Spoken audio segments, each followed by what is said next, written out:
students. So this is the last module of your chapter number 9, the Kings and Chronicles. So today we are going to talk about the imperial setup of the Mughals, that how they used to manage their household, the royal imperial household, who were the officials that were recruited in the Mughal court, which were the base of the Mughal empire, and apart from it we are also going to read about the Mughals relation with the foreigners. So first of all, talking about the imperial household, the Mughal household consisted of emperor's wife and concubines, his near and distant relatives, and female servants and slaves. So basically जो Mughal house hold होता था उसमें ज़्यादातर female, जो जितनी भी सारी females and children, they were included in that household and it was known as harem, HAREM, harem, which means a sacred place. So वहाँ पे जितने भी सारे स्लेव्स भी होते थे वो क्या होते, यूनिक्स होते थे, और फीमेल स्लेव्स होते थे, मेल बिल्कुल भी अलाउड नहीं थे. Polygamy was practiced, which means that the emperor, the male, can have more than one wife. Polygamy was practiced widely in the subcontinent, especially among the ruling group. Marriage was a way of cementing political relationship and forging alliances. Like in case of Mughals, we see Akbar has forged alliance with the Rajput kings through marriage. The gift of territory was often accompanied by gift of daughter in marriage. In Mughal household, a distinction was maintained between wives who came from the royal families, they were known as the Begums, the other wives who were known as the Agas, and who basically did not belong to the noble birth, and then there were the other wives, Agachas, who were the mistresses. Apart from these, there were certain apart from these hierarchy of begums, a begum could rise to a status if emperor loves his wife or if she is the bearer of the heir of Mughals. इसके अलावा जो women थी जैसे कि Jahanara, Roshanara, they were involved in architecture, building various monuments, and especially Jahanara was actually involved in building of Shahjahanabad's parts like the Chandni Chowk. And इस apart from that हम देखते हैं कि पावरफुल वीमेन थी नूर जहाँ जैसी, जो कि एडमिनिस्ट्रेशन में which who played very important role during the time of Jahangir. Apart from it, the women were also very important in solving the disputes within the imperial household. Like if one or the other member in their family, especially the male members, if they were involved in some disputes, then female members plays a very important role. And apart from it, we see Gulbadan Begum, who was the aunt of Akbar, जिन्होंने की हुमायूं नामा भी लिखी है, because they were the eyewitnesses of some of the major events, so therefore they were writers as well. So there was a, you can say, very, the nobility and the, especially the household, imperial household, was very vibrant and very important aspect of the whole Mughal empire. Now we are going to talk about the officials and the recruitments, which was the nobility class. One important pillar of the Mughal state was its corps of officers, also referred by historians collectively as nobility, which was recruited from diverse ethnic and religious groups. For members of nobility, imperial service was a way of acquiring power, wealth, and highest possible reputation. So, Turani and Irani nobles were present from the earliest phase of carving out a political dominion in the Mughal Empire. ईरानी और तुरानी हमेशा से ही present रहते थे, और इस class को क्या बोलते हैं, nobility class. And they were proper etiquettes that were set for those who were part of the royal court. जितना जो एम्परर की प्रॉक्सिमिटी में बैठता था कोर्ट में, which it means that they were close to the emperor. So there were certain etiquettes that everybody has to follow in the Mughal court. Then two ruling groups of Indian origin entered the imperial service from 1560 onwards, who were the Rajputs and the Indian Mughals. So you can see that the nobility of the Mughals was heterogeneous. अलग अलग लोग थे, diverse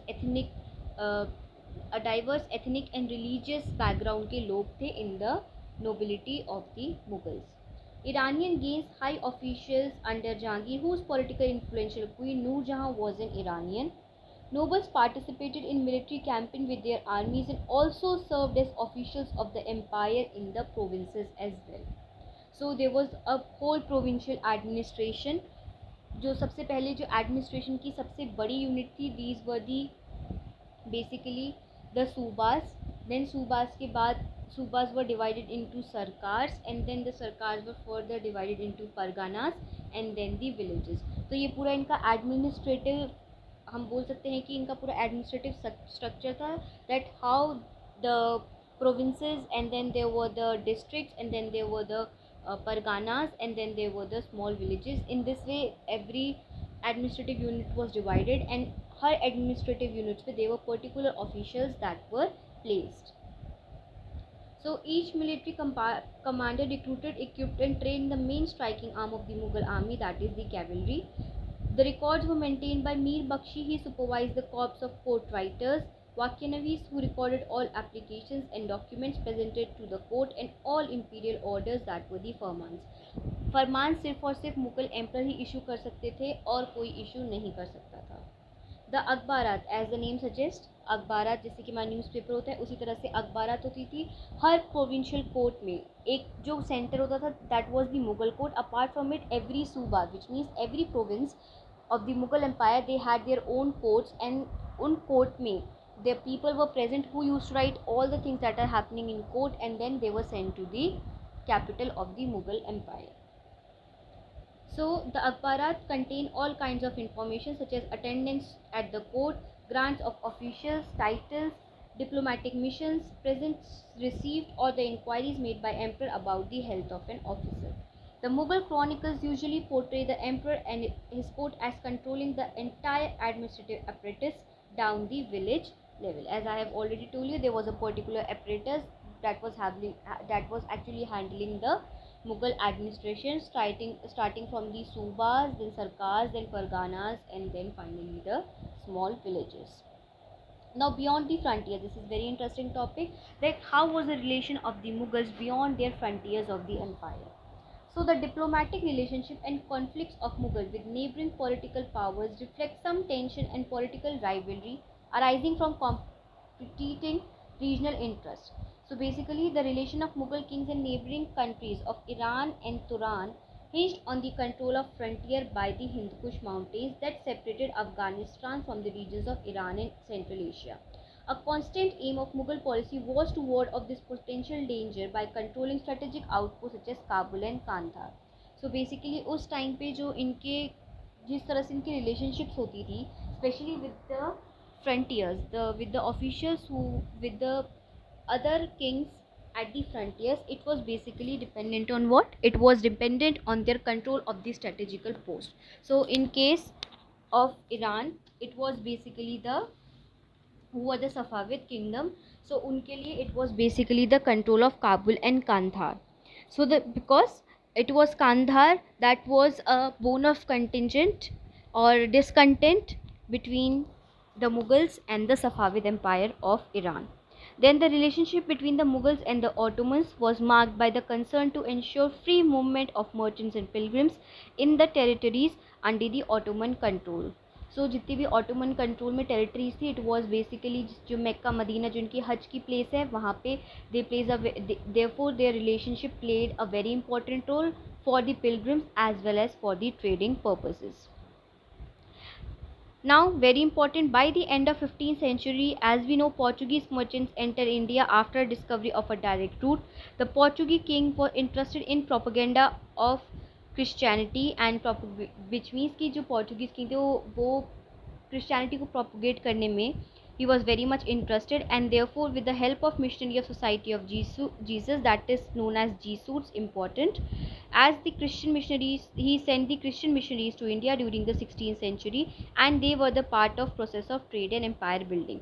We have read that Akbar was very much curious about the different kinds of religions and traditions, and he was practicing sulekul, which means absolute peace. Therefore when he heard about such missionaries, he could not stop himself, and therefore he invited the Jesuit missionaries to his court. Akbar was curious about Christianity and dispatched an embassy to Goa to invite Jesuit priests. The first Jesuit mission reached the Mughal court at Fatehpur Sikri in 1580, very important, and stayed for about 2 years. The Jesuits spoke to Akbar about Christianity and debated its virtues with the ulema. 2 more missions were sent to the Mughal court at Lahore in 1591 and 1595. The high respect shown by Akbar towards the member of Jesuit mission impressed them very deeply. They interpreted the emperor's open interest in doctrines of Christianity as a sign of his acceptance of their faith. But this was not the case, that he was actually open, but he has not accepted any Christianity or anything.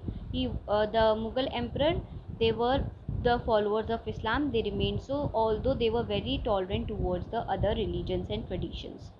Akbar's quest for religious knowledge led to interfaith debates, very important interfaith debates in the Ibadat Khana at Fatehpur Sikri between learned Muslim, Hindu, Jainas, Parsis and Christians. तो उनका एक proper इबादत खाना था, एक पूरा वहाँ पे और हॉल था जहाँ पे सारे ट्रेडिशन के लोग एक दूसरे से डिबेट करते थे about their tradition, and Akbar used to listen to those debates. Akbar religious view matured as he gathered knowledge about their doctrines. He moved away from the orthodox Islamic way of understanding religion towards a self-conceived eclectic form of divine worship focused on light and sun, which means that जो proper Orthodox इस्लाम था उससे दूर हट के अकबर ने अपना एक religious tolerance start किया था. Also some say that he has started his own religion which was उन्हें Din-i Ilahi, but we have very little evidence about that. तो उन्होंने जितने भी सारे आप बोल सकते हो ट्रेडिशंस हैं और जितने भी सारे रिलीजियस चीज़ें हैं उनके he has took all the positivity of all the tradition and religions, and he established Sul-e-Kul, which was the absolute peace. And his main focus was not on the God but on the light and sun. With this, we finish our chapter number 9, the Kings and Chronicles.